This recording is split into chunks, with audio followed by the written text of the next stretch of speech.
آج اس عشرہ مجالس کی یہ 5ویں مجلس، جس میں فضائل اہل بیت اور عظمت اہل بیت کو بیان کیا جا رہا ہے۔ یقیناً یہ وہ دین کہ جسے رسول اسلام لے کر آئے تھے، اور اس دین کو رسول اسلام نے بڑی تیزی کے ساتھ اس دنیا میں پھیلایا۔ تو عزیزان محترم، آپ دیکھیے کچھ ایسے بھی افراد تھے جو بڑے ہی جاہل قسم کے تھے، جو بڑے ہی ہٹ دھرمی والے بھی تھے کہ رسول اسلام کتنا ہی بتا دیں گے لیکن ہمیں نہیں ماننا ہے تو نہیں ماننا ہے۔ اسی میں سے آپ دیکھیں کہ ایک ابو جہل بھی تھا، یہ اکثر رسول اسلام کا امتحان لیا کرتا تھا، کبھی سنگریزے کے ذریعے، کبھی کسی کے ذریعے، کبھی کسی کے ذریعے۔ ہاتھوں میں سنگریزہ لیا، رسول اسلام کے پاس پہنچ گیا اور رسول اسلام سے کہتا ہے کہ ہم آپ کے اسلام پر ایمان لے آئیں گے، لیکن ہماری شرط یہ ہے کہ آپ پہلے ان سنگریزوں کو کلمہ پڑھا دیجیے، ان سنگریزوں کو کلمہ پڑھا دیجیے۔ تو عزیزان محترم، رسول اسلام نے اشارہ کیا، سنگریزے بڑی ہی فصاحت و بلاغت کے ساتھ لا الہ الا اللہ محمد رسول اللہ کا اقرار کیا۔ بس جیسے ہی کلمہ پڑھا، اب وہی ابو جہل فوراً کہنے لگا کہ یہ جادو ہے، یہ سب سحر ہے، جادو ہے، ہم اس بات کو نہیں مانیں گے۔ اب کافر کیا کرے گا؟ اب وہ دور دیکھ رہے درخت جو کھڑا ہوا ہے، اگر اشارہ کر دیں وہ درخت وہاں سے چل کر یہاں آ جائے اور وہ کلمہ پڑھ دے تو پھر ہم آپ کے اسلام پر آ جائیں گے۔ اچھا، رسول اسلام جانتے تھے کہ یہ جو ہے اسلام لانے والا نہیں ہے۔ تو عزیزان محترم، رسول اسلام نے اشارہ کیا، وہ درخت بھی آ گیا اور اس میں جو ہے کلمہ شہادت پڑھنا شروع کر دیا۔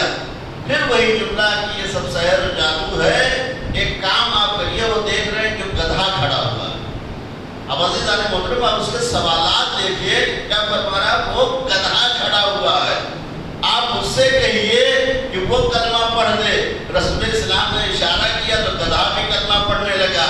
تو عزیزان محترم، پھر اس نے وہی جملہ کہا، یا رسول اللہ یہ سب جادو سحر ہے۔ تو رسول اسلام نے فرمایا کہ تم سے بہتر تو گدھے ہیں، تم سے بہتر تو گدھے ہیں، کم سے کم گدھوں کو تو معلوم ہے کلمہ کسے کہتے ہیں، تم انسان ہو کر کلمہ نہیں جانتے ہو۔ ایک صلوات بھیجیے پر محمد و آل محمد۔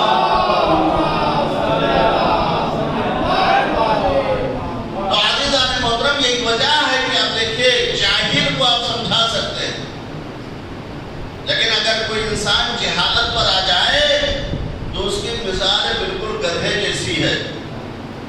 اور ہمارے یہاں بھی بہت سے ایسے افراد پائے جاتے ہیں کہ وہ جاہل نہیں ہے بلکہ جہالت پر اتر آتے ہیں۔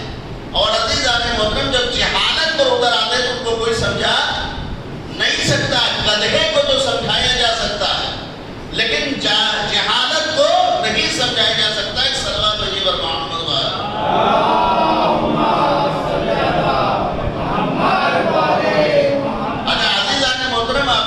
ابو جہل جو ہے یہ جہالت کا جو باپ ہوتا ہے، یہ جاہلوں کا باپ ہوتا ہے۔ اور ظاہر سی بات ہے کہ ہمیشہ رسول اسلام کے امتحان کہیں نہ کہیں سے لیتا رہتا تھا۔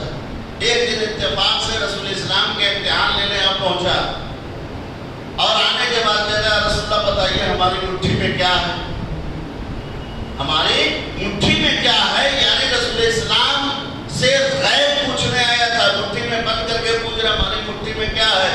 تو رسول اسلام نے فرمایا تیری مٹھی میں 3 پتھر ہیں، اور ان 3 پتھروں میں سے پہلا وہ پتھر ہے جس میں ایک سوراخ ہے، اور اس سوراخ کی وجہ سے وہ پتھر بے قیمت ہے، بے زر ہے، یعنی اس کی کوئی قیمت نہیں ہے۔ دوسرا جو پتھر ہے اس کے اندر بھی آدھا سوراخ ہے، اس لیے وہ بھی بے زر ہے، بے مقصد ہے، کوئی فائدہ نہیں ہے۔ ہاں، تیسرا پتھر جو تمہارے پاس ہے وہ بڑا قیمتی پتھر ہے۔ اب عزیزان محترم دیکھیں، ابو جہل بھی جو جانتا تھا بس یہی تک جانتا اس کے آگے وہ بھی نہیں جانتا تھا. اب رسول اسلام اس کے آگے جو غیب ہے وہ بتا رہے ہیں. کہا تیسرا پتھر جو تیرے پاس ہے وہ بڑا قیمتی پتھر ہے، لیکن اس پتھر کے اندر ایک کیڑا بیٹھا ہوا ہے. ایک صلوات بھیجیے پر محمد وآل محمد.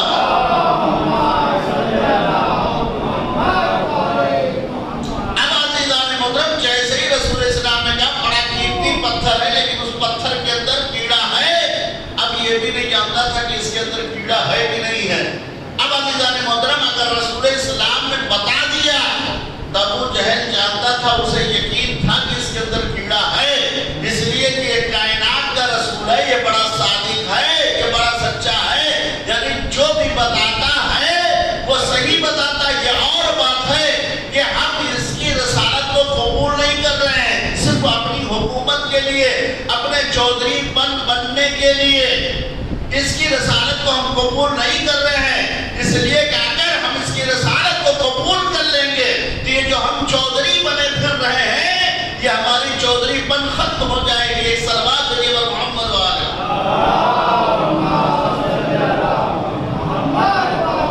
اچھا عزیزان محترم آپ نے دیکھا ہوگا ہمارے یہاں میں چھوٹے چھوٹے چودھری ہوتے ہیں. چودھری مطلب سمجھ رہے نا، نیتا، جس کو اپنی زبان میں کیا کہتے ہیں، نیتا. چھوٹے چھوٹے نیتا ہوتے ہیں.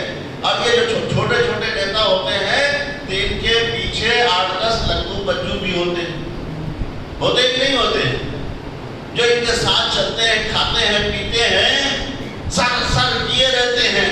تو ظاہر سی بات ہے ابو جہل کے ساتھ بھی کچھ لگو لگے ہوئے تھے. اب جیسے رسول اسلام نے کہا اس کے اندر کیڑا ہے، دیکھ مرتبہ یہ کتنے لگو بجو تھے، کہہ رہے ابو جہل توڑ دے. یہی اچھا موقع ہے رسول اسلام کی صداقت کی پہچان کے لیے، رسول اسلام کی صداقت کی پہچان کے لیے. اگر کیڑا نکلا تو ٹھیک ہے، رسول سچا ہے، لیکن اگر کیڑا نہیں نکلا تو ہم اپنے مقصد میں کامیاب ہو جائیں گے. ایک صلوات بھیجیے پر محمد وآل محمد.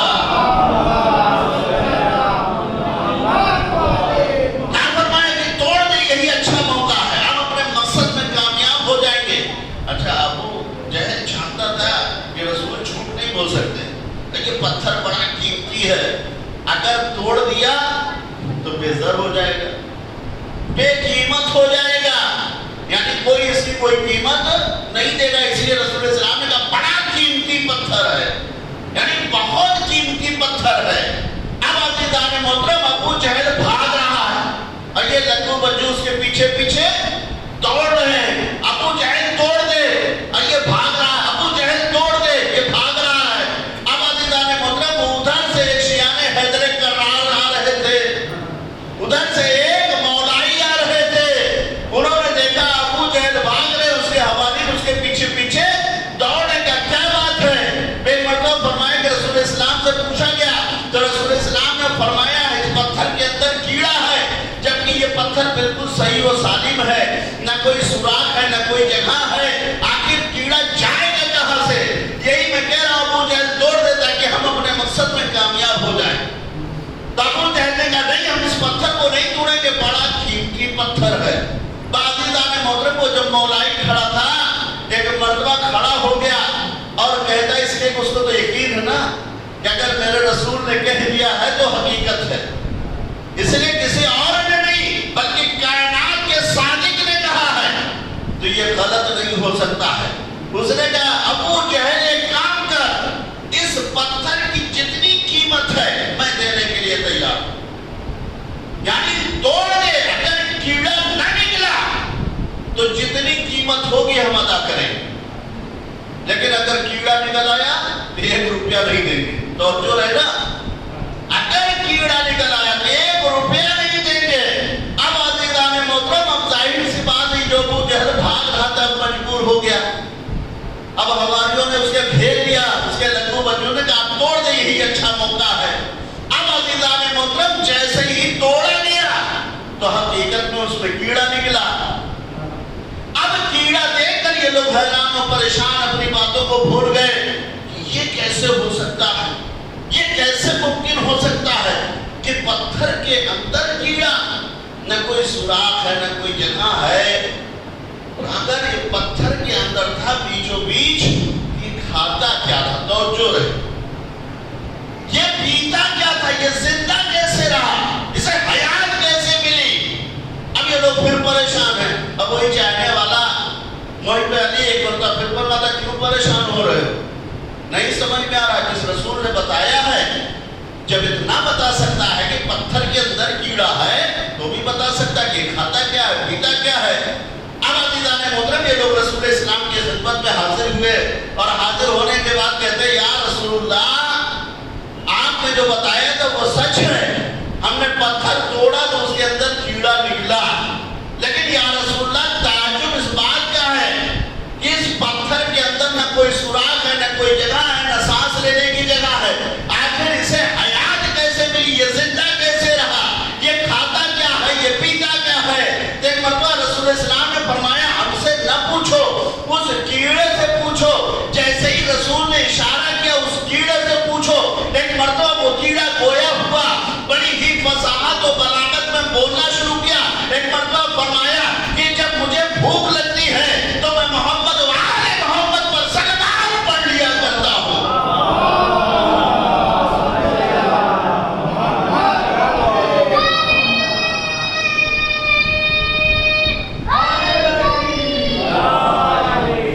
جب مجھے بھوک لگتی ہے تو میں محمد و آل محمد پر صلوات پڑھ لیتا ہوں۔ جب مجھے پیاس لگتی ہے تو اہل بیت کے دشمنوں پر لعنت کرتا ہوں۔ پتہ یہ چلا کہ صلوات صرف صلوات نہیں ہے، بلکہ یہ بھوک بھی مٹاتی ہے، پیاس بھی مٹاتی ہے۔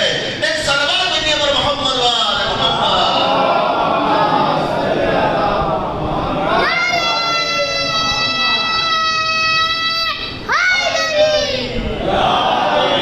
تو عزیزان محترم اب سمجھے یہ اہل بیت کیا ہے، یہ بیت کی عظمت کیا ہے۔ یہ تو ہٹ دھرمی تھی جو علی کو لوگ نہیں مان رہے، یہ ہٹ دھرمی لوگوں کو تھی جو علی کی جگہ کسی کو اور بٹھا دیا، لیکن بٹھایا ضرور لیکن ذلیل ہمیشہ ہوتے رہے، رسوا ہمیشہ ہوتے رہے۔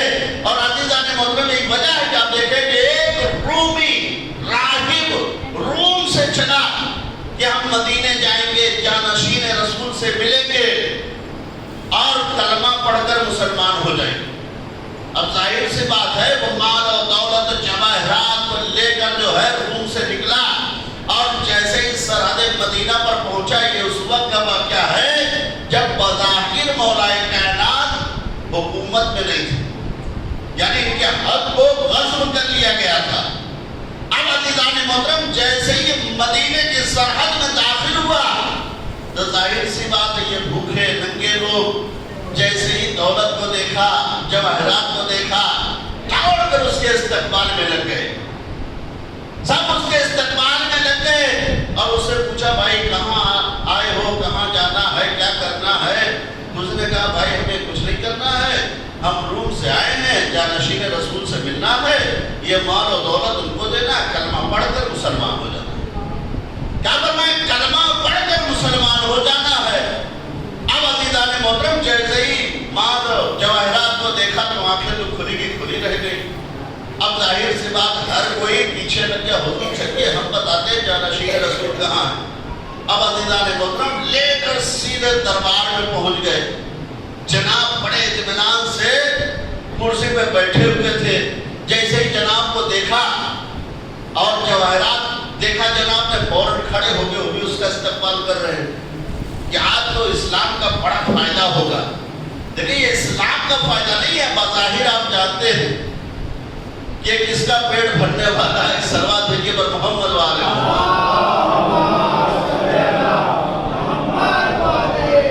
اب عزیزان محترم جناب تو اندر اندر مسکرا رہے ہیں کہ آج تو بڑی دولت ملنے والی، بڑا پیسہ، بڑی شہرت۔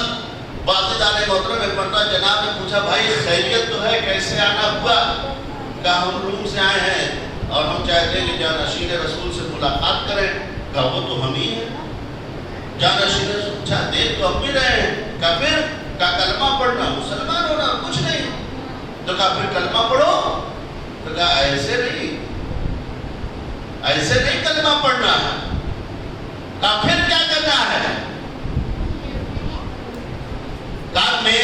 سوالات میں پہلے میرے سوالات کے جواب دے دیجئے، پھر اس کے بعد میں کلمہ پڑھوں گا، پھر میں کلمہ پڑھوں گا۔ ایک مرتبہ بیٹھے بیٹھے جناب جی نے فرمایا اچھا ٹھیک ہے سوال کرو، کیا سوال کرنا ہے؟ تو ایک مرتبہ اس راہب نے پہلا جو سوال کیا، یہ بتائیے کون سی ایسی چیز ہے جو اللہ کے پاس نہیں ہے، جو اللہ کے پاس نہیں ہے؟ اب ظاہر سی بات ہے جانشین رسول تو بن بیٹھے لیکن حقیقت میں جالی تھے۔ کوئی عالم کی جگہ بیٹھ کر عالم نہیں بن جاتا، جاہل جاہل ہوتا، عالم عالم ہوتا ہے۔ ایک صلوات بھیجیے پر محمد و آل محمد۔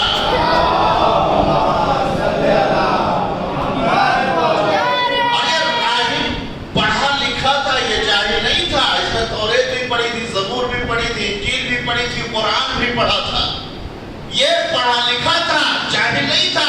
ایک مرتبہ سوال کیا، بتاؤ کون سی چیز ہے جو اللہ کے پاس نہیں ہے؟ ایک مرتبہ جناب جی کے آنکھیں نکل آئی، کہہ رہے دیکھ کر لگتا ہے کہ تم پاگل ہو گئے، ہم تو تمہیں عقل مند انسان سمجھ رہے تھے، بہت اچھا انسان سمجھ رہے تھے، لیکن دیکھنے میں تو اچھے لگ رہے ہو لیکن ذہنی طور پر پاگل ہو رہے ہو۔ بھلا ایسا کیسے ہو سکتا ہے؟ کون ایسی شے ہے جو اللہ کے پاس ہوئی؟ دنیا میں کوئی ایسی چیز ہے ہی نہیں، ہر شے اللہ کے پاس ہے، کوئی ایسی چیز ہے ہی نہیں جو اللہ کے پاس نہ ہو۔ وَعَلَىٰ كُلِّ شَيْءٍ قَدِيرٌ ہے۔ ایک مرتبہ اس نے کہا نہیں ہے جو اللہ کے پاس نہیں ہے۔ اچھا ٹھیک ہے بھائی تمہیں پتا، دوسرا سوال کرو۔ اچھا یہ بتاؤ کون سی چیز اللہ سے نہیں ہے؟ ہر چیز اللہ سے ہے۔ اس کا مطلب ہے کہ تم پاگل ہو، تمہارا دماغ خراب ہو گیا۔ بھائی ایسا کون سی چیز ہے جو اللہ سے نہیں ہے؟ پوری دنیا اللہ سے، ہم خلق ہوئے اللہ سے، یہ کائنات خلق ہوئی اللہ سے، کون سی ایسی چیز کائنات میں نہیں ہے جو اللہ سے نہیں ہے؟ اس کا مطلب ہے کہ تم پاگل ہی ہو۔ اب عزیزان محترم یہ راہب ظاہر سی بات ہے پڑھا لکھا تھا، ایک مرتبہ کھڑا ہوا اپنی جگہ پر اور کھڑا ہونے کے بعد کہتا دو ہی سوال سے پتا چل گیا کہ تم جانشین رسول نہیں ہو، تم جعلی امام ہو، تم صحیح امام نہیں، ہم جا رہے ہیں۔ عزیزان محترم جیسے ہی پلٹا، ایک مرتبہ جناب جی اکڑ کر بولتے ٹھہر جا اپنی جگہ پر، تو یہاں سے جا نہیں سکتا، یہ جو مال اور ثروت لے کر آیا یہی رکھ کر جا، نہیں تو ہم اسی مسجد میں تمہاری گردن اڑا دیں گے۔ عزیزان محترم اور راہب ایک مرتبہ پلٹا، پلٹنے کے بعد کہا اب یقین ہو گیا کہ تم جانشین رسول نہیں ہو۔ کیوں؟ اس لیے کہ اگر جانشین رسول ہوتے تو تمہیں پتا ہوتا مسجد میں کسی کا قتل کرنا حرام ہے۔ صلوات بھیجیے اور محمد و آل محمد۔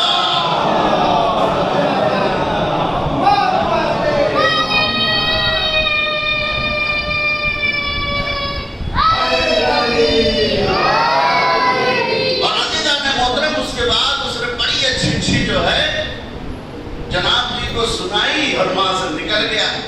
اب باہر نکلا، سر کو جھکائے ہوئے چل رہا ہے، سوچ کر یہ آیا تھا کہ جانشین رسول سے ملیں گے، کلمہ پڑھیں گے، یہاں تو جعلی مل گئے، یہاں تو جعلی جانشین مل گئے، یہ سوچ کر چل رہا تھا، سر جھکا ہوا تھا، اتنے میں 10ویں درجے کا ایمان پر فائد سلمان فارسی نے دیکھا جو انسان مایوس جا رہا ہے، دوڑ کر پاس میں آئے، بھائی مایوس کیوں جا رہا ہے؟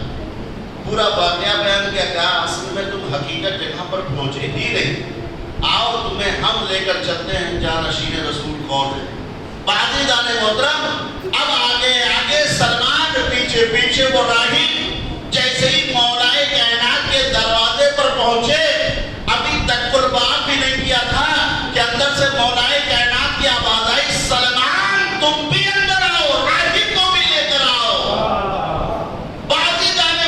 جیسے ہی اس نے سنا کہ راہب کو اندر لاؤ، ایک مرتبہ یہ سمجھ گیا کہ اب ہم سچے جانشین کے پاس آ گئے ہیں، اندر داخل ہوا، کہا مولا فوراً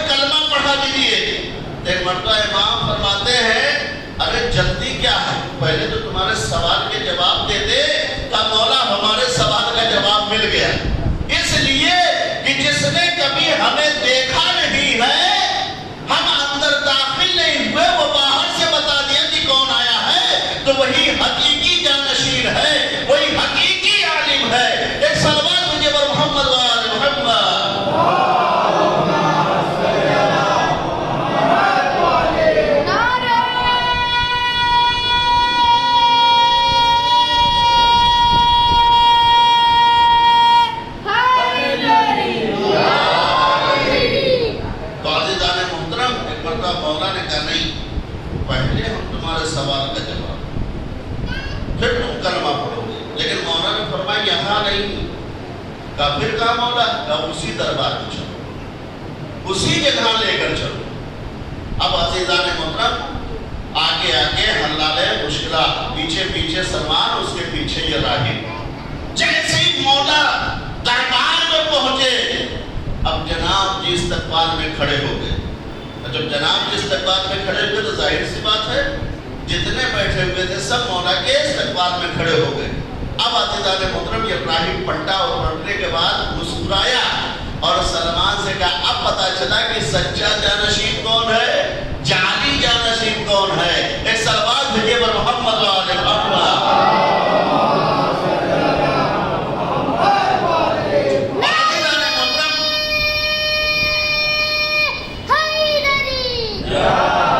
پہنچنے کے بعد اس نے جناب جی سے فرمایا آپ کون ہیں؟ ایک مرتبہ انہوں نے کہا میں صدیق اکبر ہوں. تم سب سے بڑے جھوٹے، اپنے آپ کو صدیق کہہ رہے ہو؟ تم سب سے بڑے جھوٹے ہو. اور کیا نام ہے تمہارا؟ کا ادیب بھی نہیں ہو سکتے ہو. اس کے بعد مولا کی طرف پلٹا، مولا آپ اپنا نام بتائیے. ایک مرتبہ مولا نے فرمایا کہ تم نے توریت پڑھی، زبور پڑھی، انجیل پڑھی، قرآن پڑھا؟ کہاں مولا سب کا میں عالم ہوں، میں نے کتابیں پڑھی ہیں. کہا یہ بتائیں انجیل میں کوئی نام سنا ہے؟ کہاں مولا سنائی دیا. کہا وہی میرا نام.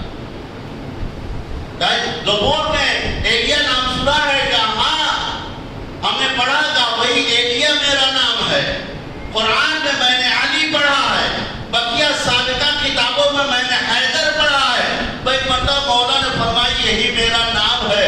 اس کے بعد مولا نے فرمایا اب سوال کر. ایک مرتبہ اس نے فرمایا یہ بتائیے کون سی چیز ہے جو اللہ سے نہیں ہے. ایک مرتبہ مولا نے فرمایا اس کے جواب دیے. کیا فرمایا؟ اللہ کے پاس بیوی اور بچے نہیں ہے. ایک سلوات دیجیے پر محمد وآل محمد.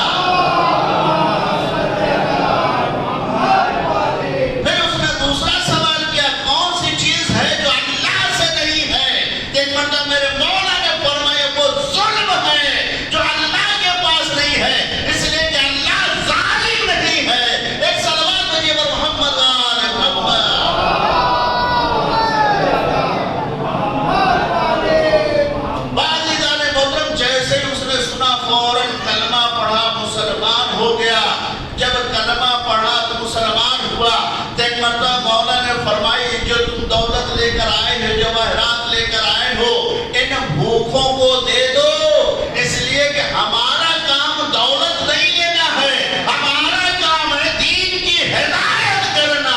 ایک صلوات ہے پر محمد وآل محمد.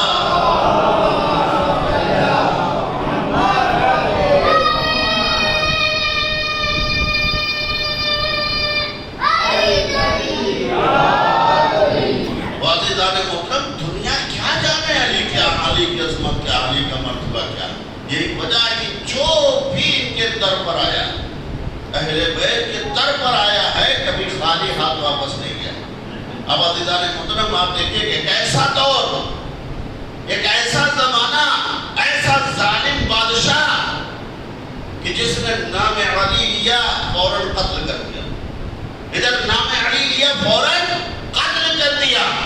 عزیزان محترم اسی کی مملکت میں، اسی کی حکومت میں، اسی کی رعایا میں ایک عورت تھی جو ہر وقت علی علی کیا کرتی تھی. اڑتی تھی تب بھی علی علی، بیٹھتی تھی تب بھی علی علی، سوتی تھی تب بھی علی علی. جب بادشاہ وقت کو پتا چلا کہ ہاں میری رعایا میں، میری حکومت میں، میری مملکت میں یہ علی کا نام لے رہی ہے، فوراً سپاہیوں کو بھیجا جاؤ اسے گرفتار کر کے لے آؤ. سپاہی آئے، دروازے پر تکبر بات کیا. کیا ہے خیریت ہے؟ کہا بادشاہ نے طلب کیا ہے. ایک مرتبہ علی والی تھی نا، فرماتی تم چلو ہم آتے ہیں. یعنی علی والے ڈرتے نہیں ہیں. کہا تم چلو ہم آتے ہیں. سپاہی گئے، اس نے اپنے سر پہ چادر ڈالی اور بادشاہ کے دربار میں آئی، آنکھوں سے آنکھیں ملائی اور اس کے بعد فرماتی بول بادشاہ تم نے کیوں بلایا ہے؟ ایک مرتبہ کہا ہم نے سنا کہ تم ہر وقت علی علی علی علی کرتی رہتی ہو. کہا ہاں کرتی ہوں، اس میں تمہارا کیا؟ ایسے ہی کہا کرتی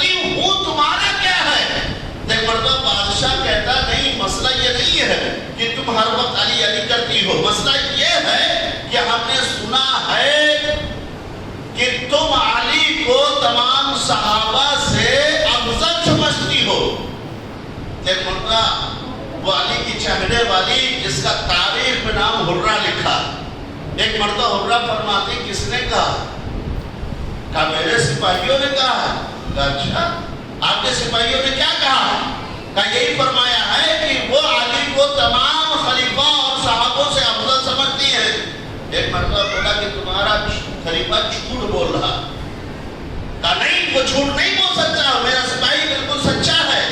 ایک مرتبہ اس عورت نے حرہ نے بادشاہ کو سر سے پیر تک دیکھا، ایک جملہ کہا، کہا تیرے دربار میں تجھ سے لے کر آخر تک کون سچا ہے؟ ایک صلوات لکھے پر محمد وآلہ محمد۔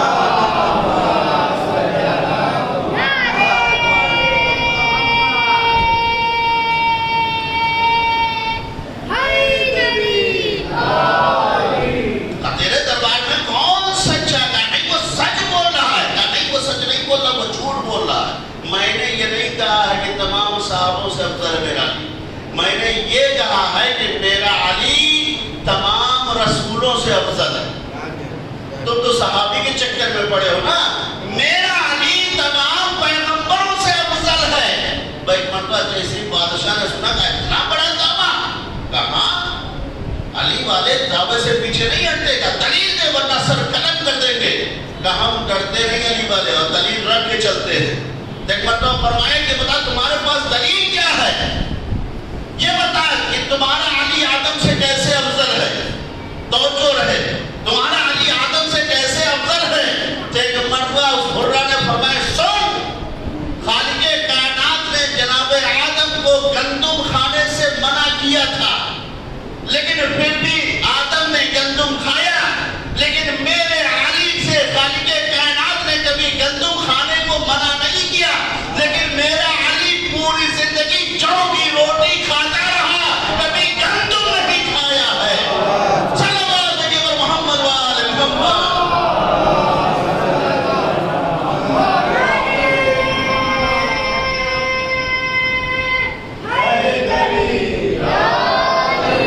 کہا اچھا ٹھیک ہے یہ دلیل تو سمجھ میں آ گئی، اچھا یہ بتاؤ تمہاری عیسیٰ سے کیسے افضل ہے؟ تیرے مرتبہ حرہ فرماتے تمہارے عقل کو کیا ہو گیا؟ لگ رہا کہ تمہارے عقل کے دریچے کھلے نہیں ہیں، تم نہیں سمجھ پاؤ گے ہمارا علی عیسیٰ سے کیسے افضل ہے۔ کہا سن ہم بتاتے ہیں عیسیٰ سے کیسے افضل ہے۔ کہا یہ بتا کہ کچھ لوگ گمراہ ہوئے کہ نہیں ہوئے؟ جناب عیسیٰ کو اللہ کا بیٹا کہا، گمراہ ہوئے کہ نہیں؟ کچھ لوگ گمراہ ہوئے جنہوں نے جناب عیسیٰ کو اللہ کا بیٹا کہا، اور کچھ نصیری گمراہ ہوئے تو انہوں نے مولا کائنات کو خدا کہہ دیا، حالانکہ یہ بھی گمراہ ہوئے وہ بھی گمراہ ہوئے، اس لیے کہ نہ میرا علی خدا ہے نہ عیسیٰ اللہ کے بیٹے ہیں۔ ایک صلوات لگے پر محمد وآلہ محمد۔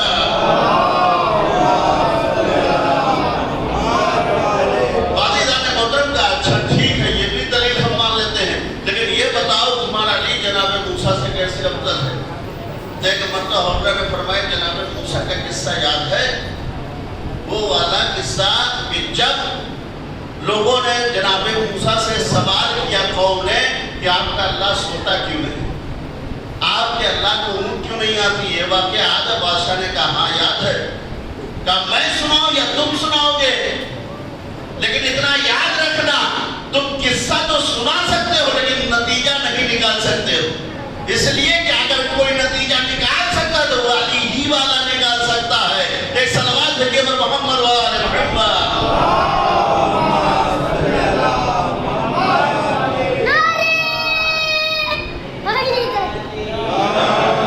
عزیزان محترم ایک مرتبہ بادشاہ قصہ سنانا شروع کیا، فرمایا کہ جب قوم موسیٰ نے ضد کیا، کیا ضد کیا کہ ہم تمہارا اللہ سوتا کیوں نہیں ہے، تمہارے اللہ کو اونٹ کیوں نہیں آتی ہے؟ کہا پھر کیا ہوا؟ کہا جناب موسیٰ پہنچ گئے، کہاں وہاں پر، اور پہنچنے کے بعد جناب موسیٰ نے اللہ سے فرمایا کہ پروردگارا ہماری قوم پوچھ رہی ہے کہ آپ سوتے کیوں نہیں، آپ کو اونٹ کیوں نہیں آتی ہے؟ عزیزان محترم کوئی دور سے آواز آئی اور 2 شیشے اللہ نے عطا فرمائے، اور کیا فرمایا کہ یہ شیشہ لو اور پوری رات جاگ کر اس کی حفاظت کرو۔ توجہ رہے، جناب موسیٰ کو اللہ نے 2 شیشے دیے، کہا پوری رات جاگ کر اس شیشے کی حفاظت کرو۔ اب جناب موسیٰ اس کی حفاظت کر رہے ہیں۔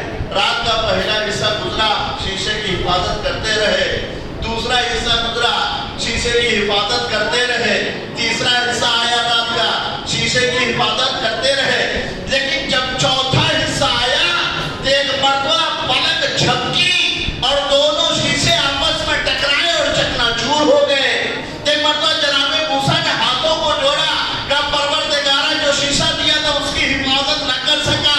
ایک مرتبہ خالق کائنات کی آواز آئی، تمہارے سوال کا جواب بھی مل گیا ہے۔ کہا پروردگار کیا مطلب ہے؟ کہا ایک پل کے لیے تم سو گئے تو شیشہ نہ بچا سکے، اگر میں سو جاؤں یہ چلتی پھرتی دنیا کیسے بچے گی؟ صلی اللہ علیہ وسلم محمد وآل محمد۔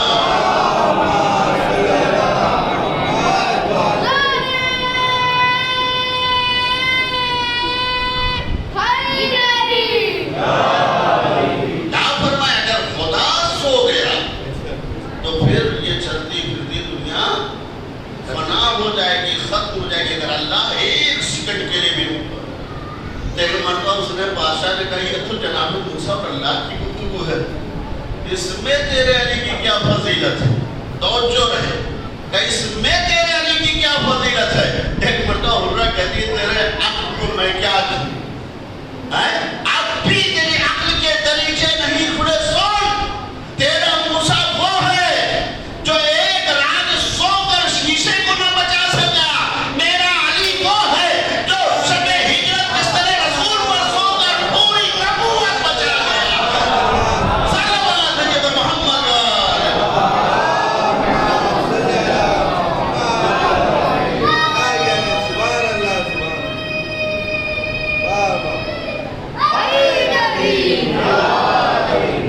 میرا علی اور صرف نبوت نہیں بچائی بلکہ توحید بچائی۔ اسی لیے رسول اسلام نے کہا یا علی آج کی شب ہمارے بستر پر سو۔ اس لیے کہ رسول اسلام جانتے تھے کہ علی کبھی سویا نہیں، اور اگر علی بغیر سوئے اس دنیا سے چلے گئے تو توحید پر بھی خطرہ ہو جائے۔ اب سمجھے عزیزو، مولا کائنات شب ہجرت بستر رسول پر سو کر صرف نبوت نہیں بچائی ہے بلکہ توحید بھی بچائی ہے۔ ایک صلوات بھیجیے پر محمد وآل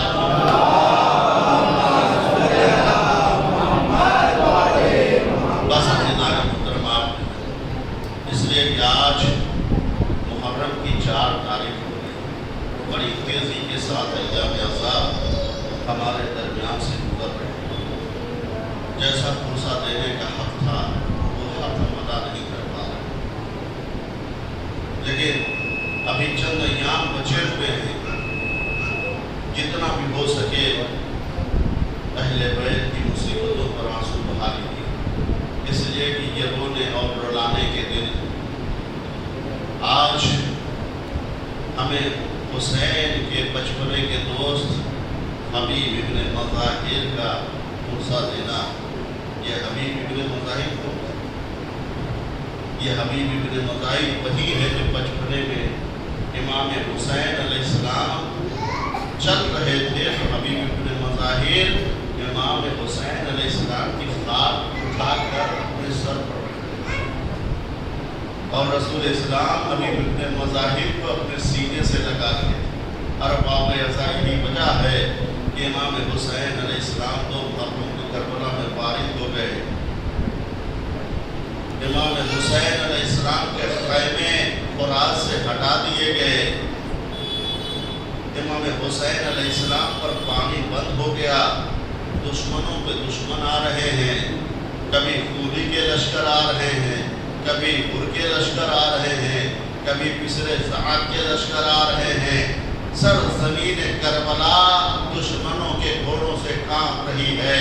ارباب ازا ایک مرتبہ ایسے ماحول میں جناب زینب امام حسین علیہ السلام کی خدمت میں حاضر ہوتی ہیں، میرے ماجھائے کیا ہمارا کوئی مددگار نہیں، کیا ہمارا کوئی چاہنے والا نہیں ہے، دشمن پر دشمن آ رہے ہیں۔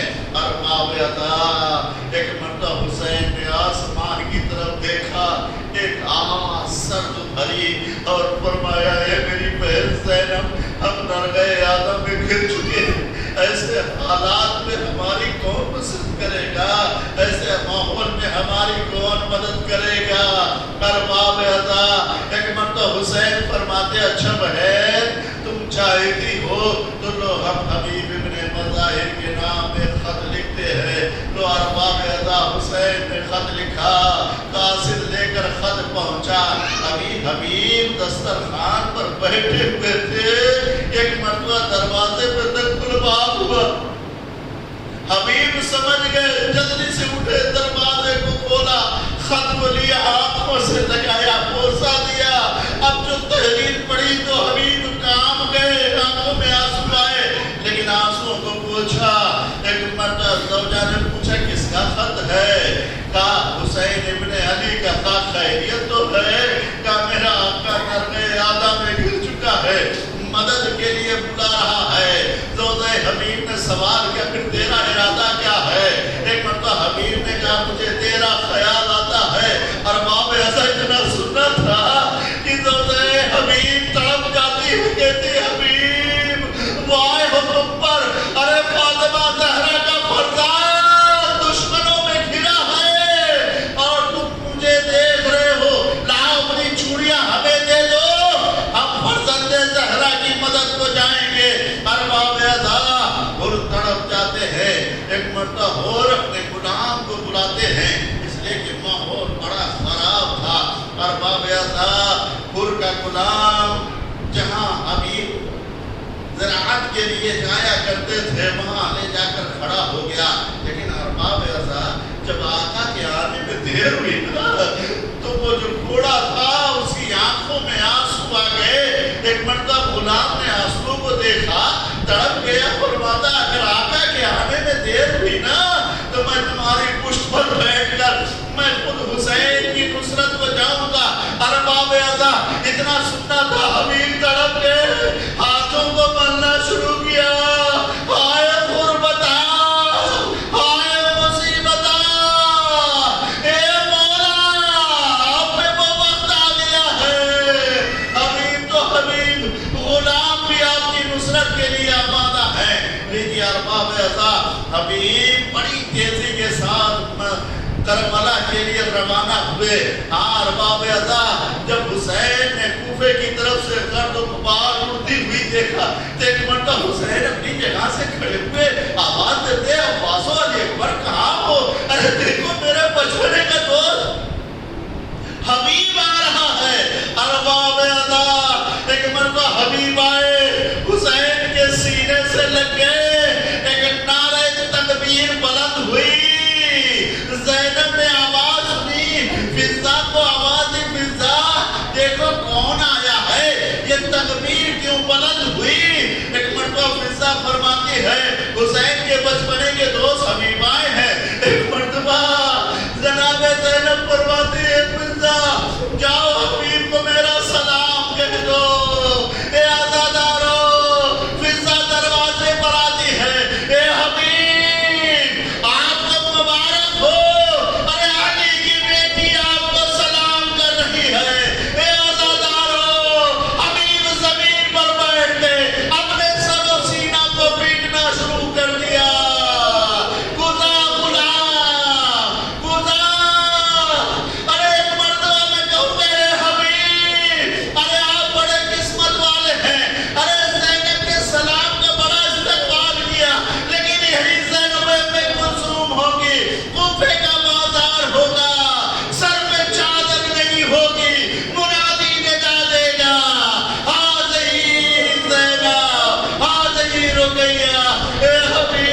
عنایت فرما.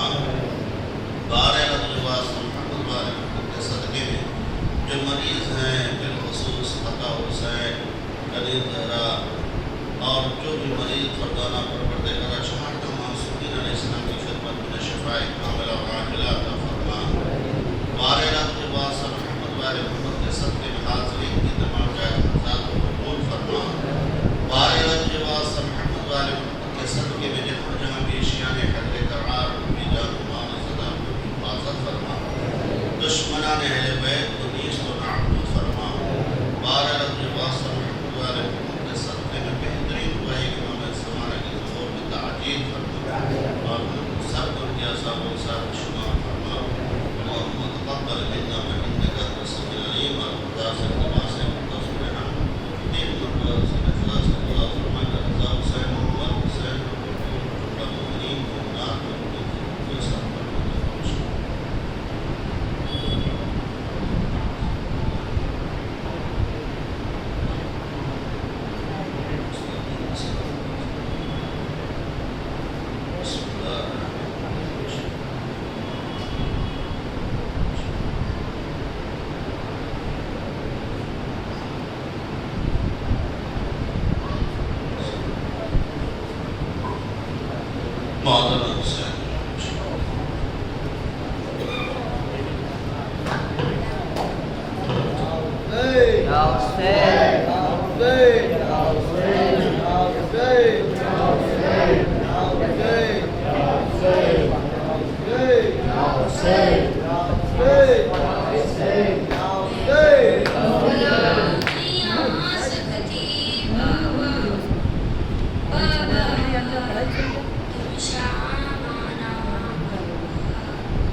Bala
نے